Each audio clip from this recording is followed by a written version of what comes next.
Welcome to Maria's Kitchen. Today ay gagagawa naman tayo ng creamy maha blanca. So, what I did first is I mixed all the ingredients. So, naglagay ako dyan ng 1 can na sweet corn kernel.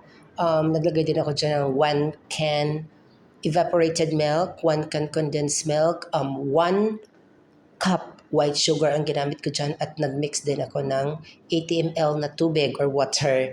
Then, yung 2 cups na cornstarch ay minix ko na siya sa 3 ml din na tubig at hinalo ko na din yung cornstarch na minix ko sa mahinang apoy.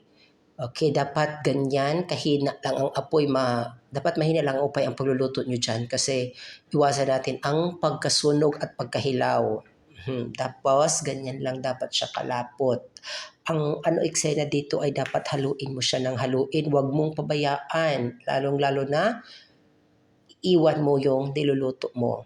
So, pag ganito na siya kalapot, ka-consistent yung iyong ang maha, dapat patayin mo na yung apoy kasi titigas pa siya pag nilagay mo na sa cups. Ganyan lang.